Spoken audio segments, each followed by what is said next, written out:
Eating Soup Alone is a podcast hosted by me, Christopher Crumley, and co-hosted by Nicholas Johnson. We try our best to ramble incoherently about a handful of movies at least once a week.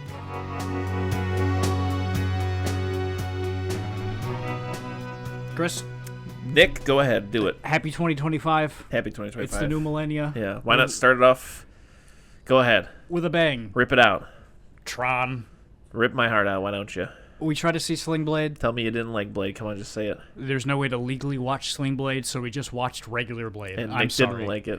We'll talk about Blade after we talk about Tron, okay? He didn't like it. I have less to say about Tron, so we'll start with Tron. Okay, fine. Chris, Yeah. break my heart. How did you feel about Tron? I felt like Tron was okay. Yeah. Tron's real okay. Yeah. It was interesting because it kind of reminds me of like Logan's Run. I like Logan's Run. It kind of reminded me of The Wizard of Oz. I like Wizard of Oz. Visually, it was like a lot of effort went into it visually, and I think there are a lot of really impressive things about the visual. Like I know Will said that he watched an entire documentary about how much fucking effort they put into what you're seeing on the screen. Yeah, absolutely. And like an unbelievable amount of work into it. I didn't watch the documentary, so I can't speak to it, but apparently it's an astronomical amount of work. I would like to find that, absolutely. Yeah. Because my biggest takeaway while watching this movie is just, fuck it, wow, look at him go. Yeah. Like, none of it looks good. Sure. But just the fact that it's 1980. Yeah. And it's just all computer generated, and that there's, like, actual, like, camera work and shots thought out in these big CG things where I'm just like, oh, wow, look at them just doing it. They're just doing it. Couple of things. One of them being Spy Kids 3D. Yeah. Yeah. It's funny how many things have done Tron. Yeah. There's a lot of video game computer mumbo jumbo that just It's so close to being. I don't know. It's just so weird. This movie is like, not the animators, obviously, but the writers of this movie so much don't understand computers that it is incomprehensible to somebody watching it for the first time in 2024. Oh, yeah. Like when they're talking about how the programs work and all that, I'm like, I cannot keep up with what you're trying to tell me because none of this makes sense. Yeah, he's got an avatar that's in the game, and through the game files, he's trying to access the internet. Yeah, because all computers are connected, even if it's not on the internet, because the game's not on the internet. Yeah, something. Oh, but there's little guys in there that hang out, and they know that they're little guys. Like they talk to them, or they type into them. Yeah. Yes. RoboCop boss is sitting at a desk. He's talking to MC, whatever that guy's, the big head's called. Yeah. Master Control. But then Protocol or something. But then MCP, Jeff Bridges is on his computer talking to Clue. Yeah. And also, Chris, the movie Tron done got a lot of Tron in it. No. And then inside of it, they're punishing some of the programs by making them do Tron. Yeah, why? 'Cause they used to do other stuff. Yeah, what if it's just like, hey, I like file taxes. An accountant. Yeah, and they couldn't get something out of him, so like, fuck it, make them motorcycle berries. The funniest guy in this whole thing is the Guardian. I can't remember the Guardian. He's the one that's like sitting in the fucking thing. Yes, absolutely. And it's like when they were like, take him away, I was like, are they gonna move him or is he in a thing? You know what I mean? They cut away, yeah. Yeah, I was like, is he the Ark of the Covenant or is he a man inside of the Ark? When I saw him, I was just like, I would like to see a set photo of that right now. Yeah. I want to be that for Halloween next year.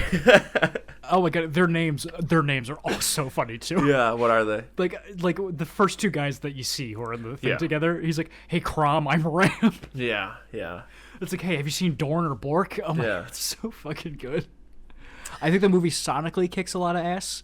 I watched the whole movie with headphones on and just like the weird ambient sounds that are happening. Yeah. Really good. Oh yeah, it's actually, there's a very famous person who did the music for this. They're transgendered, and they're also in like 1964. They put out one of like what's considered some of the first electronic music ever. That's pretty sick. Yeah, it's super fucking cool. What's the name? Can you look it up on Wikipedia real quick? I'm doing it right now. Ba-ba-ba-ba. Wendy Carlos. Yes. She helped develop the Moog synthesizer. Nice. She did the score to The Shining as well. That makes a bunch of sense. Yeah. That makes a bunch of sense. I gotta read more about Wendy Carlos later in my free time. Yeah. But anywho, back to the film. So yeah, there's an evil guy who is the like CEO of the company, and he hangs out with MCP, the robot. The robot, his desk gives him a report every day. Yeah. The MCP is cutting off like employees' access to general just files, I guess. However, they individually, and so the employees are not happy about this. So they go to see Jeff Bridges, who used to work there. They're doing that because Jeff Bridges is hacking into the system, if I remember correctly. Yeah, in the beginning he's trying to hack in, and they're like, "Why you hack in?" He's like, "Let me tell you a story, okay? Let me tell you a story about a young upstart, okay? A guy who's..." I don't know about you, I've never seen Jeff Bridges look like more of just a guy in my life. Yeah, for sure. Like, there's so many shots where I'm like, he looks like Jeff Bridges, but he's also a dude I would see at work. Yeah. Like, it's crazy. Yeah. I don't know what happens to his face later in his life, but... And he's just like, in one day, I coded about 6 video games, okay? Their biggest 6 video games, all right? And this guy, okay, he comes in and he's like, he puts his name on it, doesn't even bother to change the name of my games. And now he's the CEO, and what do I do but, skim a little off the top quarters, in my little arcade now, And then they're like, come on down to the lab. We're going to try to break in not through the video game, but through the real world, I guess. And so they go do that. But then the MCP goes all frickin' 2001 Space Odyssey mode and digitalizes him. The Wikipedia article says the MCP uses an experimental laser to digitize and upload him. No explanation on where that laser comes from. Yeah. It's just hanging out. Yeah. And so he's there. Has vague recollection of being Jeff Bridges. He's kind of getting acclimated to the space. They send him to the frickin' Tron Gladiator trials and stuff. They give him the hyper disc. Is that what it's called? Yeah. Code disc. I think it's a hyper disc. I don't know. I can't remember. I think it's code disc. I love the word de-resolution. Yeah. I love that. Sure. If you lose, you will be de-resoluted. Basically he teams up with his team. And Tron. Tron is his friend's program that he made and put in. And they are just on their way to the MCP. Someone give a code disc to Tron that he can put between 2 beams of the MCP and destroy the MCP and free it could be a free system again. Free system. He's liberating the programs. Right. He's their Christ? Yes. Okay. And at some point they meet up with BladeTron. Can't forget about her because she looks like their friend outside. Yeah. And he kisses her. Yes, but she's also dating Tron. Yes. But also in the real world, real Tron and real BladeTron are dating, but she used to also date Jeff Bridges, and the 3 of them are just friends. And the time that they kiss Crazy. is after they thought he was died. But... but also after they found out he was not died. Yeah. They know he's alive. Yeah, he turned red, remember that? Yeah. And then he's blue again. Yeah. Yeah. Because he's a user. But they thought Tron had died. Yeah. And then it would be okay if they kissed.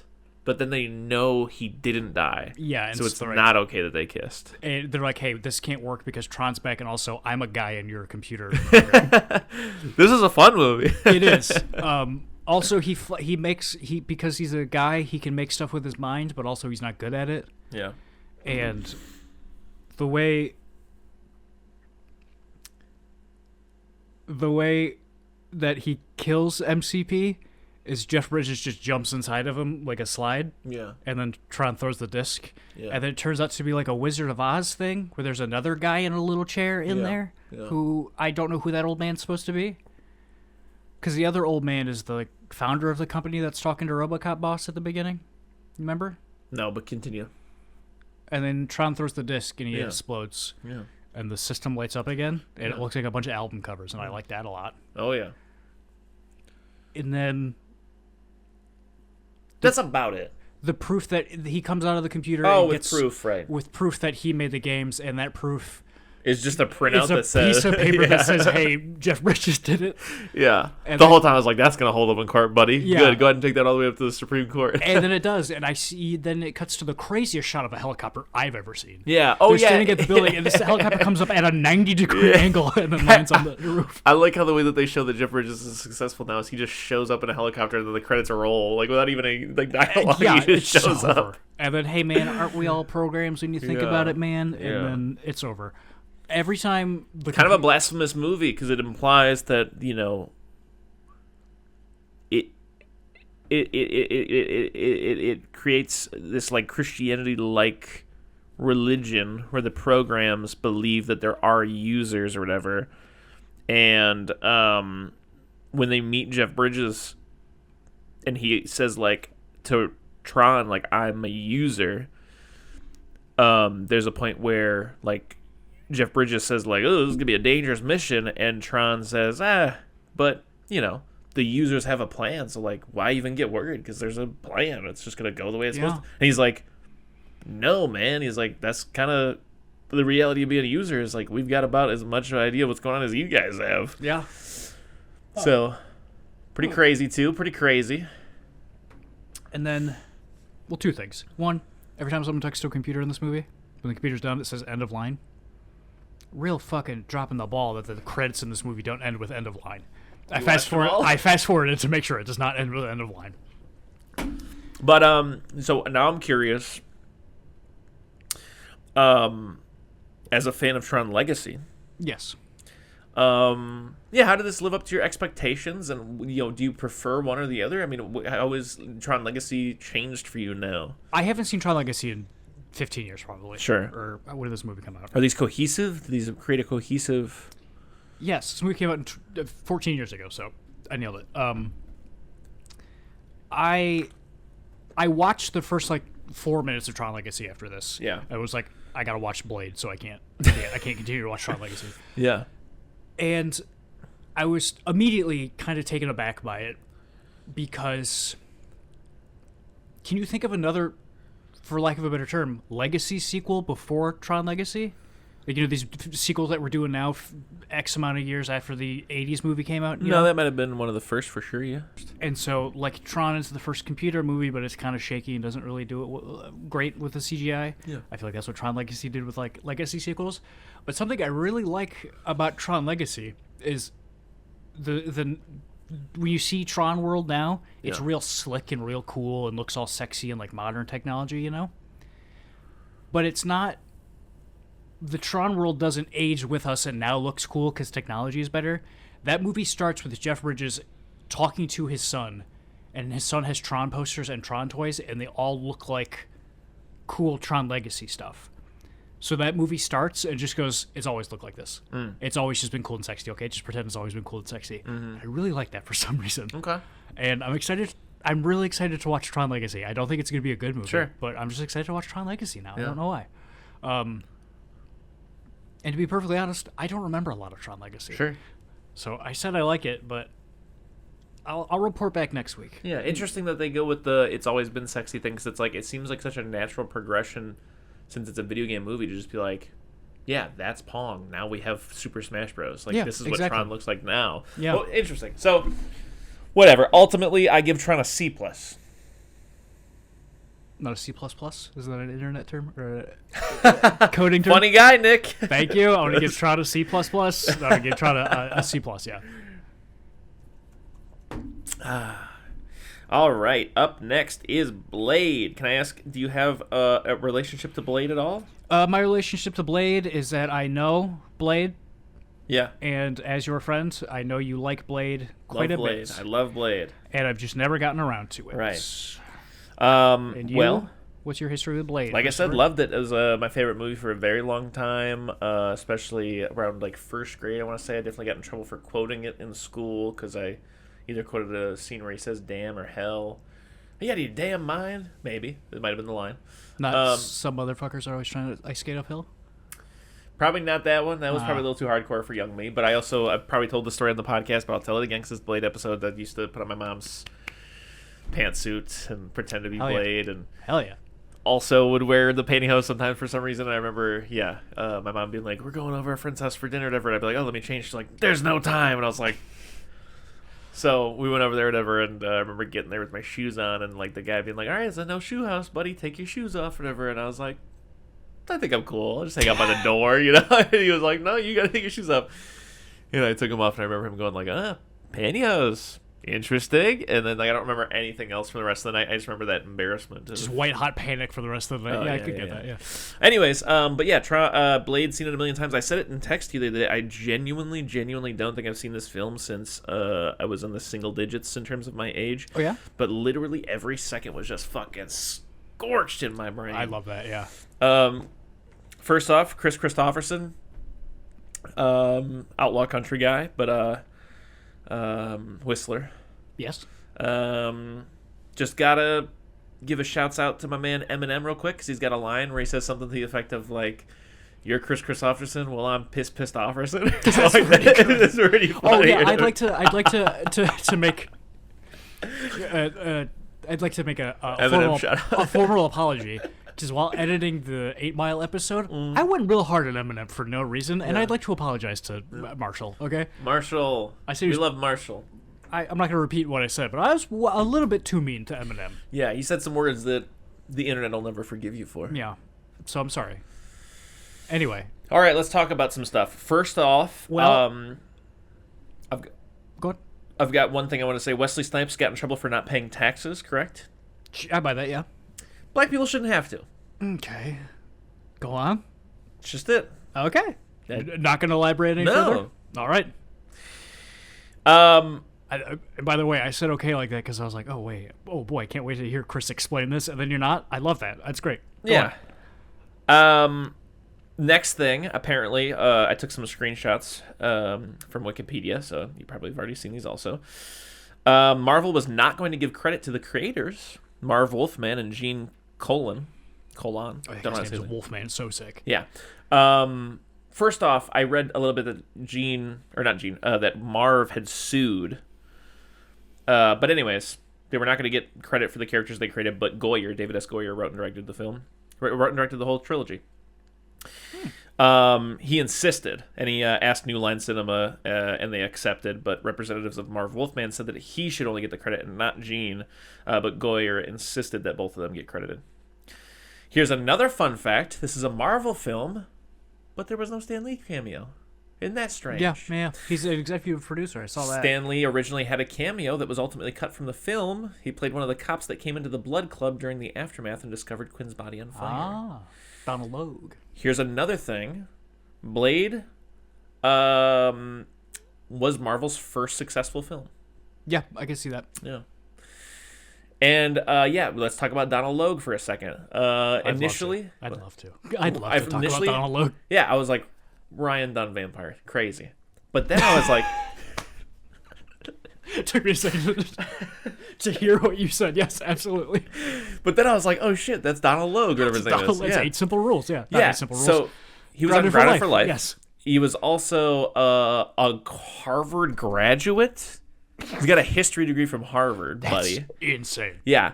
And also has a Class A commercials driver's license. I'm not making this up. And is licensed to drive tractor trailers with double or triple trailers, tankers, and hazardous materials. He also has a hardwood company and a trunking company that he owns with one partner. Goddamn, Donald Logue. Yeah. Good on you. Yeah. Why isn't his name Donald? Don't know.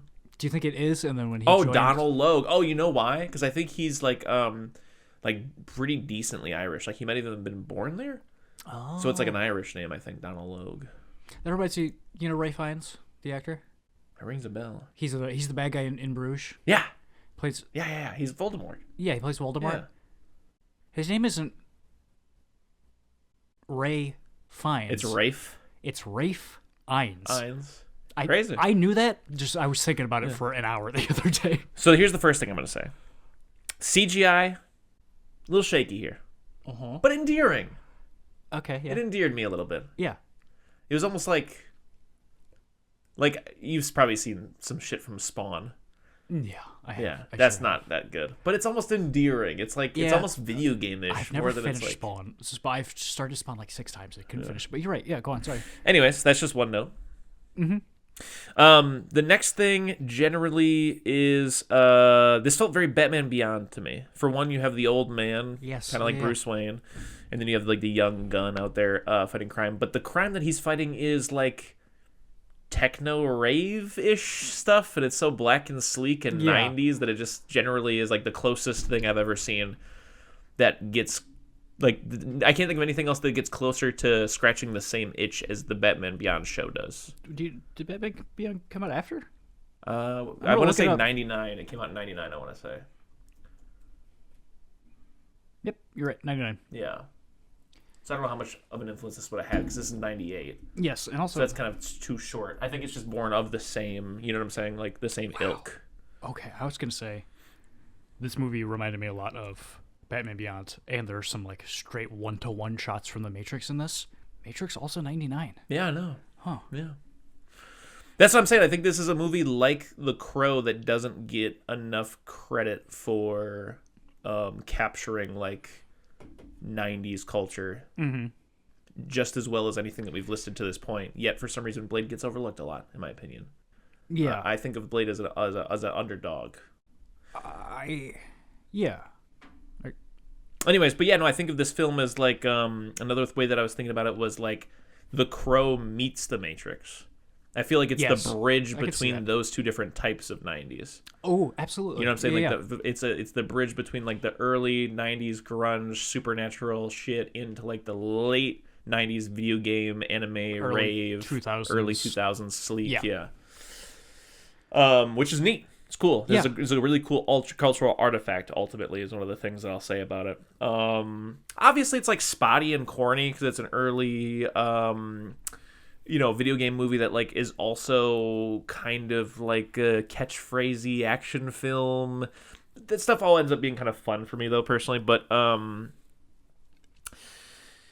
first off, we open up on the 90s blood rave. Well, go ahead. I'd like to give you my thoughts on Blade real quick. Oh, sure. Go ahead. Yeah. Jumping off of something that you said, this being one of the first Marvel movies in like the 90s ones, and like this is, to me, in the same ilk as X-Men and Ghost Rider and Daredevil and those like Marvel movies that are made by different companies that just kind of work, but like you're nostalgic for them and stuff like that. But I had never seen Blade when I was a kid, so I really didn't have any interest as an adult because I knew it was going to be like I like Jonah Hex when I watch it. I know it's a bad movie, but I'm nostalgic for it. That's why I like watching it. And I've always been afraid to watch Blade because I'm like, I don't know if I'm going to be able to just have fun with the corniness. And I've never really been the biggest Wesley Snipes fan. Sure. Or Chris Christopherson fan. Blade beats so much ass. You had to be so nervous for so long. Blade beats so much ass. Yeah. Blade beats so much ass. Yeah, okay. What's with the clapping? Was that just because you're excited? No, it sounded like a cheer to me after I said it. Because we do that to edit, is why. I thought you were about to say some shit where I was like, what's up? What do you want to say? When I said it in my head, I went, Blade beats so much ass. I said, Blade beats so much ass. Yeah, there you go. Okay. Anyway. Okay, it probably sounds like that, but I'm just used to that being the let's edit this noise. Yes. So. Oh, Chris. Yeah.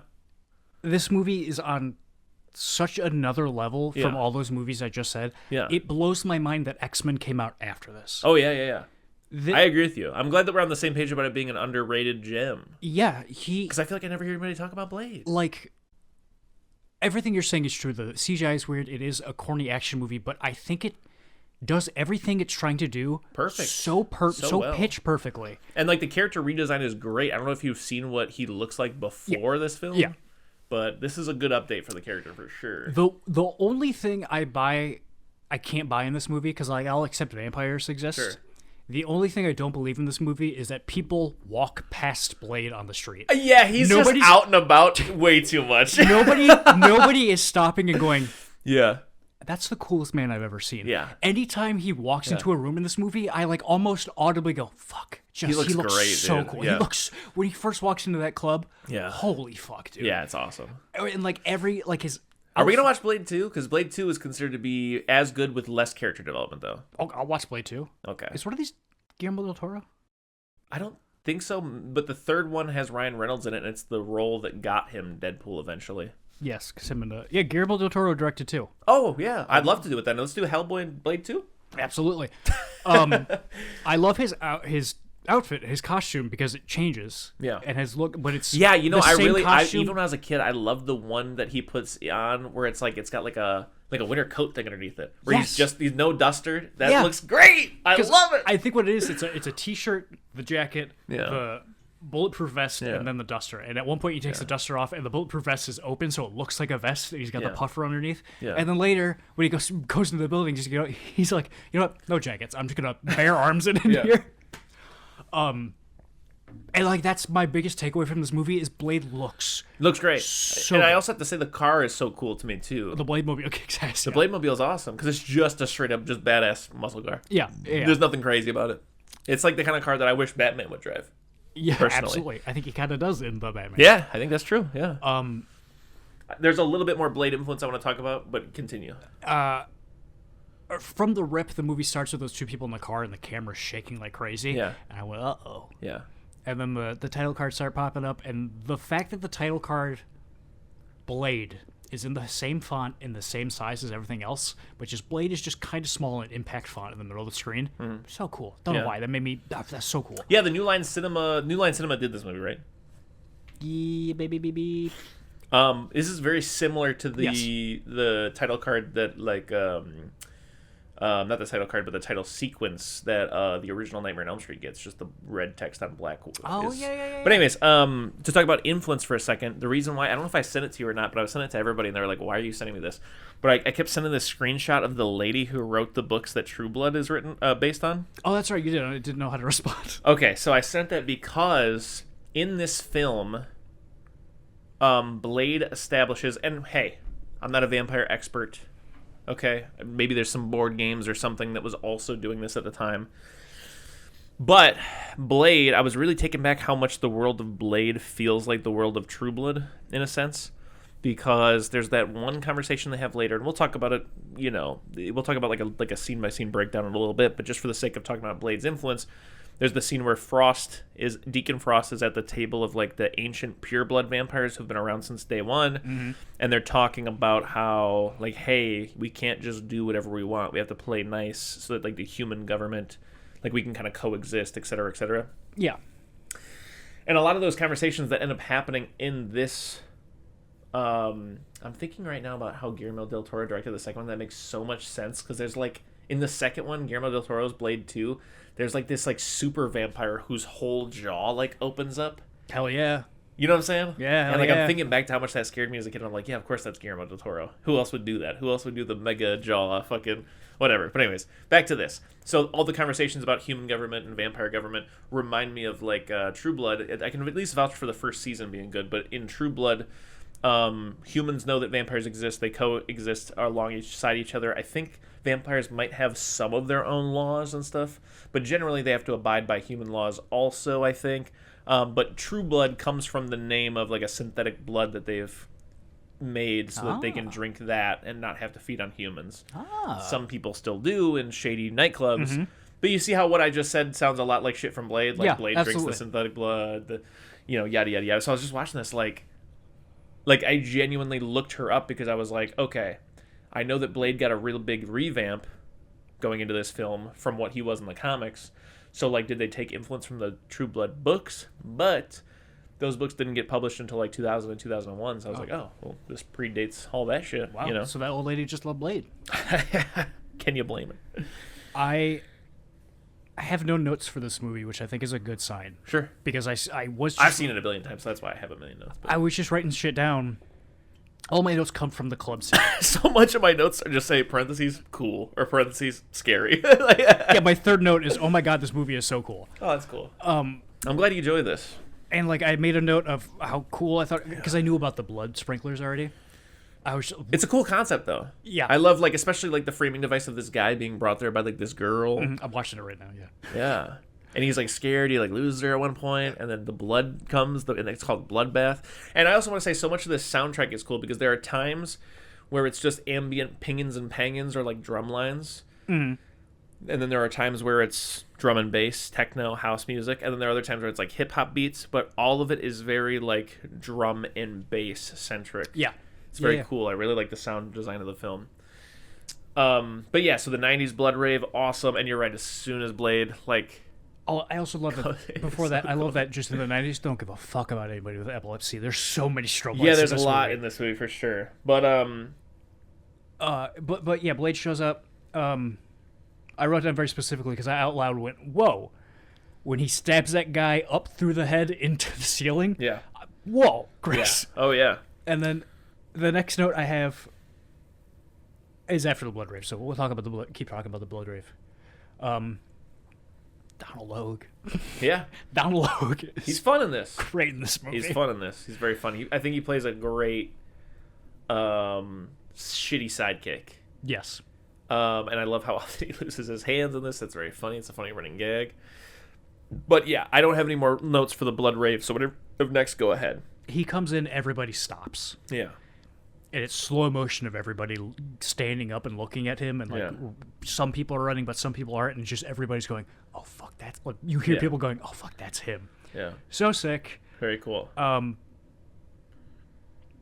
The rave being in a meat packing factory. Hitman steals that in Hitman 3, which I didn't know. It was a level that scared me a lot as a kid because it looks exactly like this. But it's there's a slight moment where like they're fighting in this opening sequence where I'm like, they're kind of in the Saw bathroom right now. They are. It's like because it's a meat packing warehouse, but it looks like a bathroom because it's all that tiled and stuff like that.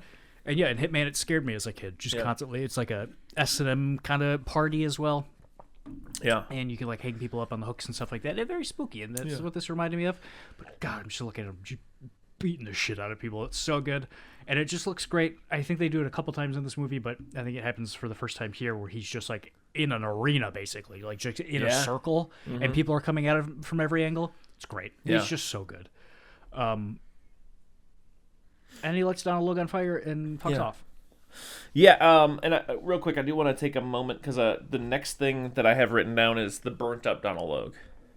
Yes. Looks a lot like Chucky at the end. He does. And I just wanted to talk about how like I feel like this movie is, I said it in a text, but it's like a blender of 90s culture. So like you have moments where like the entire sequence in the hospital especially, like it just feels like early 90s, like Candyman, Chucky, like it feels like a low budget scary movie from that era. Yeah. You know what I'm saying? Like just in terms of the way that it looks to me. But then you also have, like I said, like you've got this CGI stuff, and you've got the sleek, sexy vampire stuff, and you've got, there's just times where like, the white rooms with the hair in his face, his little anime hair, where it just feels very anime-ish, or like the big fat vampire, who sits with a million computers around him that just looked like something out of the Matrix or out of like a, anime or whatever. There's anime culture here. Or Hitman 3, where there's a big fat guy sitting in the room at the club. I'm realizing now that level is based on Blade. Hell yeah, that's awesome. But yeah, so you get the burnt up Chucky thing where he's just like, he's there to finish off Donald Logue, and Donald Logue runs off, whatever. And, so good. Yeah. And bites the fuck out of his love interest in this film. I don't remember her name. I want to say Laura. Okay. I like her quite a bit because she's I like her. She's obviously she's here so we know what's going on as the audience because this isn't a Blade origin movie. Yeah. But she stands her own. She's got her own like strength and her own like qualities, and she doesn't feel like a burden. She holds her own and adds something to the film for sure. The thing I like about her is that she, just like Blade and Whistler and everybody in this movie, she doesn't have a family or friends or any of that kind of baggage to like. They never want us to have to relate to her or like care for other people in her life. Her vampire boyfriend comes back later, but that's just like I know that guy. Yeah. And also Blade's mom is in this, so I'm totally just lying. I just misremembering stuff, but still. I think she's great. When he's driving her to Whistler, there's a lot of fish I love the shots of him driving this movie. Every shot. In this part especially, I love like when you get the down low shot. That's what I'm talking about. Yeah, and there's like a throat vocal kind of like like fisheye lens shots from the street of all these buildings. Good. It's so good. Yeah. And then later there's the one where like you get this like glitchy like sped up like Like he's on the phone, like, Deacon, I'm on the fucking way, dude. Blade's on my ass. Everybody's like following that guy, and it's just like everything's sped up, and like just the way all that car shit looks is so fucking cool. And it's not even that this is necessarily intentional, but for me personally, like you and I watched together a couple years ago, like the original Nosferatu. Yes. And it just reminds me of like how they try to make like him seem supernatural by making his like by speeding up the footage of him in his buggy. Yes, yeah. Whatever. But anyways, yeah. So there's a lot of stuff in this movie that like I don't know, if I watched this 10 years ago, I'd be like, ooh, this is lame. But like it has absolutely just come full circle for me, where I'm like, oh, this is visually very interesting. Sure. And even if it doesn't like.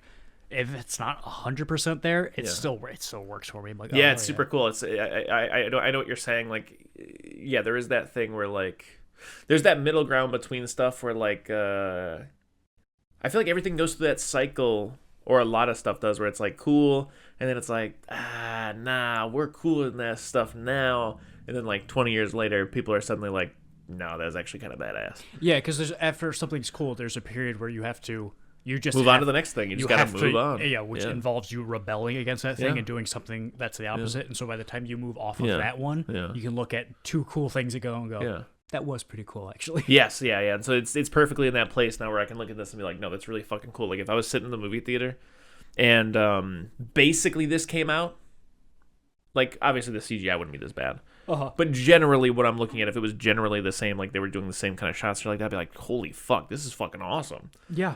You know what I'm saying? Like if there were a modern version of Blade that was almost shot for shot, just looking, like I said, sleeker, better, whatever. You know what I'm saying? Like, yeah. But if they were doing these little tricks that I'm seeing, like I'd be like, oh, that was really fucking cool. Yeah, it's crazy because like I'm watching it right now. I just have pulled up on my computer while we're talking. Yeah. This movie is all those other movies I was talking about, like X-Men and especially Ghost Rider. Yeah. I always assumed those were like aping or trying to. They were cashing off the success of Spider-Man, obviously. Yeah. Except for X-Men, but they're all just doing Blade. Yeah.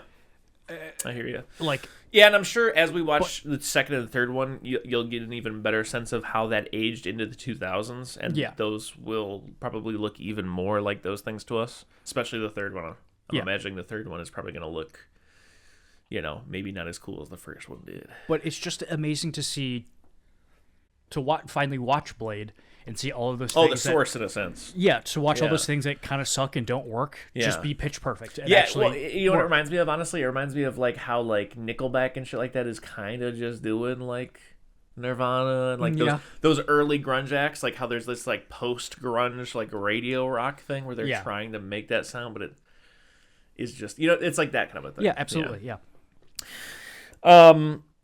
Blade, as he's escaping with Laura, we'll call her, straight up shoots a fucking cop. He got one of those cops for sure. So he really did, and it comes up later. We talked to the vampires. We'll get to the vampires at the desk or whatever. Yeah. But just to jump ahead real quick, when she's talking to Whistler after she wakes up, and she's like, "I'll just go to the cops," and he goes, "They own the cops." Yeah. I wrote down, "Hell yeah, hell yeah, the vampires own the cops." Yeah. Last note I took. Yeah. Anyway. So he brings her back to Whistler, and Bad Moon Rising is playing. I love that he pauses it and then turns it back on after. Which is also fun because it a movie I really recommend to you. It plays in An American Werewolf in London, which is a John Landis film from the 80s that's actually super freaking fun. I don't know if you've seen it. Have you seen it? No. Well, we've talked about it before, but no, I haven't seen it. You should totally see it. All of the needle drops in that movie are there just because Moon is mentioned in the song. That's really it, but her name is Karen, not Laura. Karen, okay. So I love, even when I was a kid, like again, like so many of these scenes like genuinely like scared me. The whole sequence of her going back to her apartment and like the cop showing up and then Blade's still there and she's like, use me as bait. He's like, get over it. And she's like, so he's a vampire? He's like, no, not a vampire. This is one of his familiars. I love him saying that while he's beating the shit out of him. And I love that he's like, that's his brand. And he basically says something to the effect of like, he's like, like he is owned. He's like, like almost like a hoe on the street kind of a thing. Like if someone else feeds on this guy, then they're going to have to answer to his vampire daddy. But yeah, we get the classic 90s, the X-Men, not the X-Men, X-Files did this. You get the evil boardroom, just white dudes at a table. This time it's vampires. We meet Deacon Frost. They're basically giving him shit for his little blood raves and how they kind of like break their rules or something like that. And they just hate him. Yeah. because he's also not a pure vampire. Like, he's not one of like the original. They don't go into depth, which I'm glad about, but I'm assuming that basically there are like, you know, the way that God created a fucking cow, there's vampires, but those guys are 10,000 years old or whatever, and then there are vampires who have been turned by those like original vampires, kind of like what we do in the Shadows, how like Peter in the basement has bitten everybody. Yeah, like the guy at the head of the boardroom at some point says, "I was born a vampire," and I was like, "Oh, I've never thought about that." Yeah, vampires probably can be born. Yeah, exactly. That makes sense. Yeah. It's exceedingly rare though, and that's another interesting thing. What Blade is actually is a real thing in mythology, like that predates Blade. You can look it up. It's like a Dhampir, like a dampire or something like that, or a dampire. Cool. What's a dampire? A dampire, but basically, yeah, the idea of being the product of almost always a male vampire and a female human to create someone who has all of the strengths of a vampire but none of the weaknesses. So is Blade's mom shacking up with a vampire, or she just got bit while she pregnant? was pregnant? Yeah. Right. Okay. Right. Yeah, and it turns out to be Deacon. Okay. Yeah. Right. Which is a crazy little bit of like, you ever dance in the devil, pale moonlight? I was not expecting it. Like, I literally wrote down, let me see, Deacon is kind of Blade's daddy? He kind of is. Which is strange, because he looks 20 years younger than Wesley Snipes. Yeah, but that's how vampires work, I guess, you know? Very Blade, I wrote down. After the boardroom, it cuts to that, like, guy's, like, shop where he sells, like, medicine and stuff like that, and he gives Blade his cures. Yeah.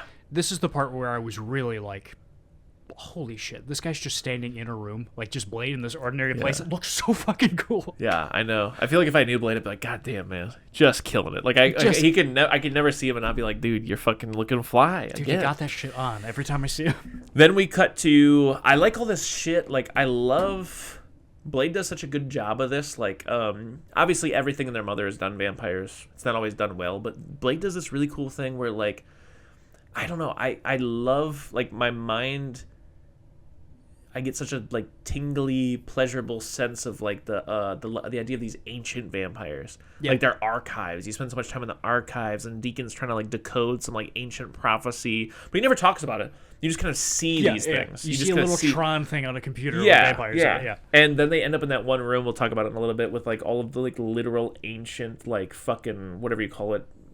You know, basically like they call it the Vampire Bible or whatever, but these ancient like scrolls that have like the old vampire language. I love that they have their own language that they speak. The vampires speak their language. It's very cool. But at this point, the reason why I'm going off on this little tangent is because in the film, what's happening is an old vampire walks into like a white, cool, sleek Magneto X-Men 2 room. And Deacon is like an anime character on his ass with his elbows on his knees with like drum and bass music playing so loud that we can hear it, ripping a cig while a computer just analyzes an ancient prophecy for him while playing like... Coolest thing that you could be doing. Yeah. Absolutely. I wrote that down. I wrote down drum and bass, ripping a cig, deciphing ancient texts. Like, hell yeah. Hell yeah, dude. So fucking if cool. you didn't have that stupid hair, I'd be so into you, man. And then an old boy slaps him because he's like, pure bloods don't even get to come in here. What are you doing in here? I don't like you, Deacon. He's like, get stuffed. And he's like, I guess I will, and leaves. He says like the most bitch thing that I think you can say that somebody says when they get got. Yeah. He goes, I'm bored of you, and then leaves. Yeah, like, oh, I got you. That's what that means. And I will say, this is actually where the apartment scene happens with the familiar, based on my notes.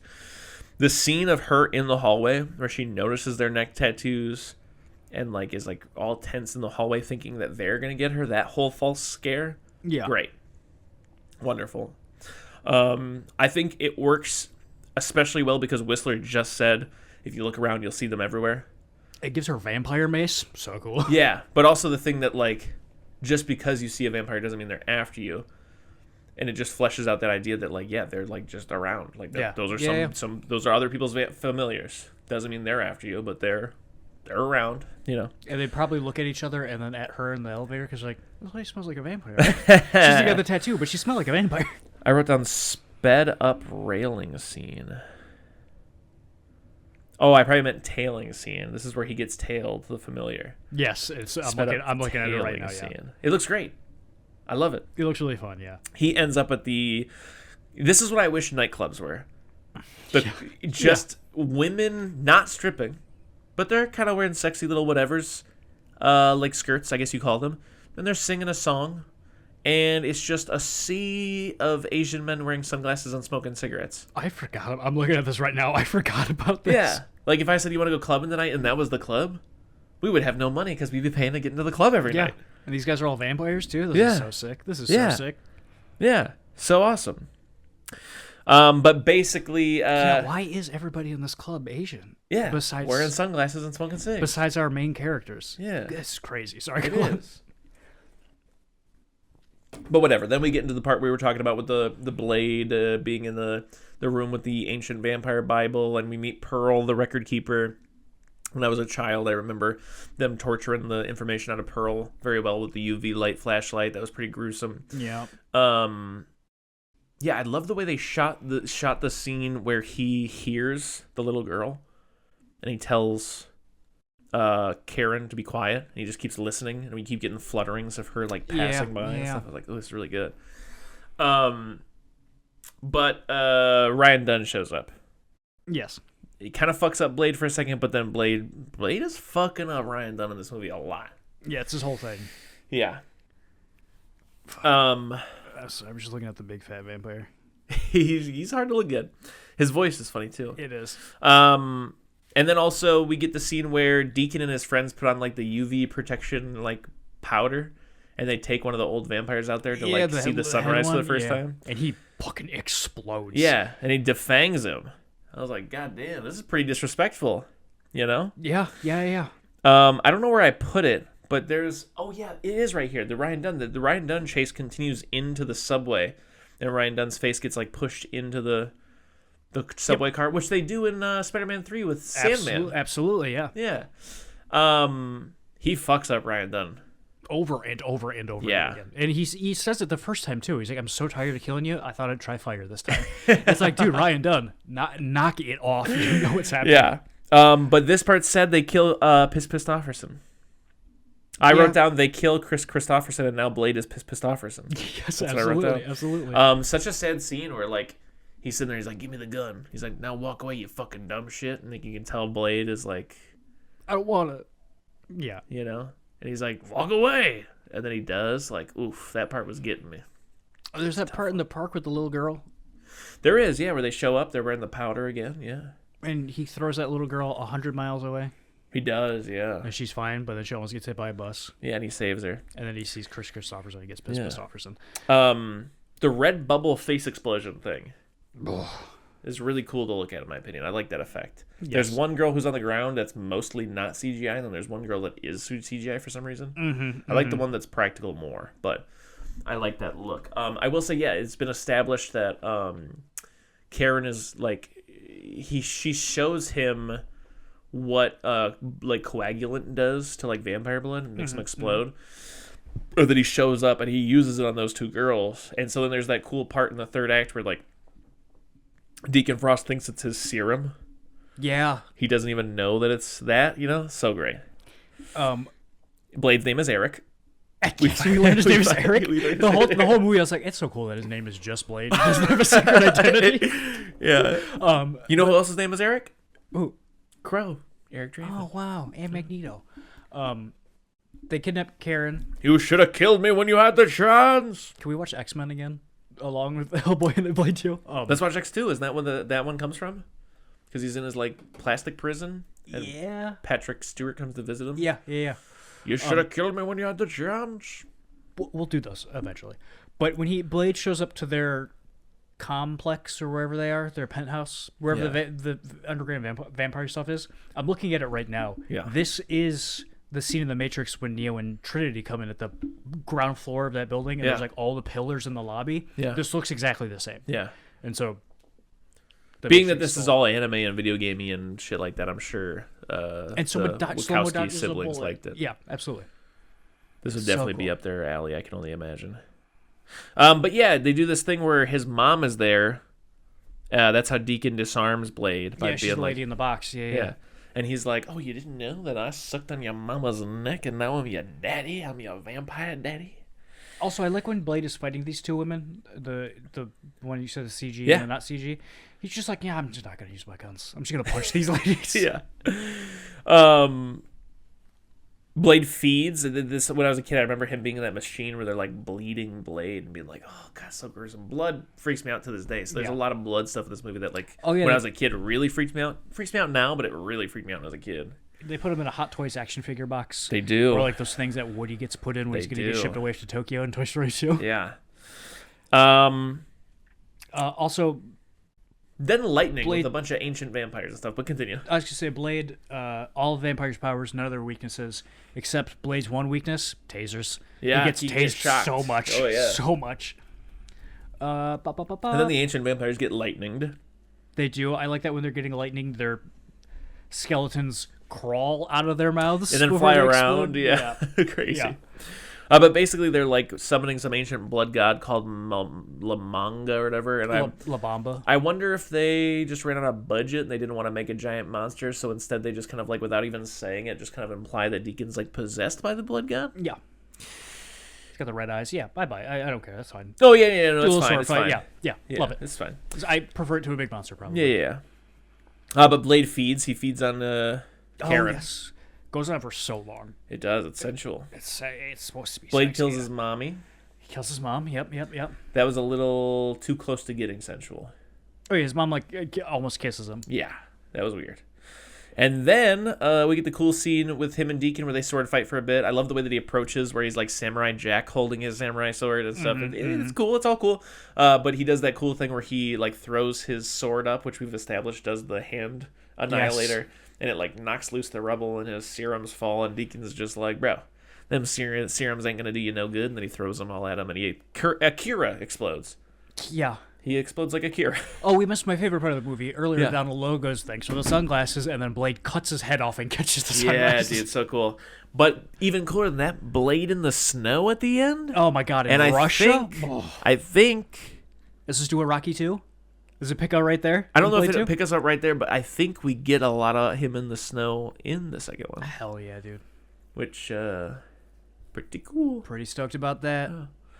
So yeah, Blade pretty rocking. I think I'm gonna give Blade like an A-. I'm gonna give Blade a hard A. Yeah. Nice. Yeah.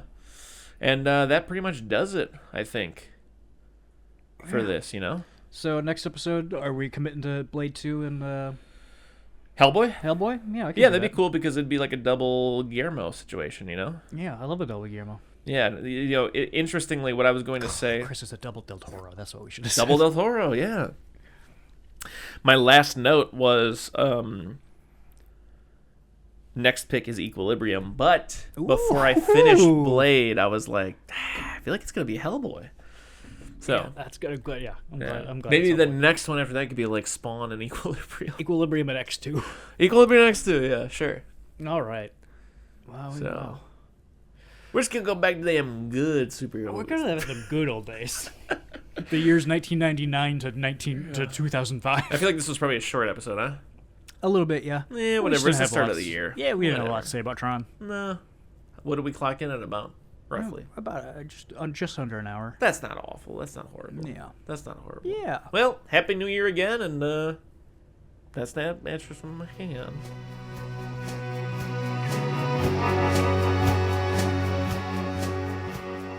If you need more soup, follow us on Instagram, Facebook, and Twitter, or go to our website, eatingsoupalone.com. And until next time,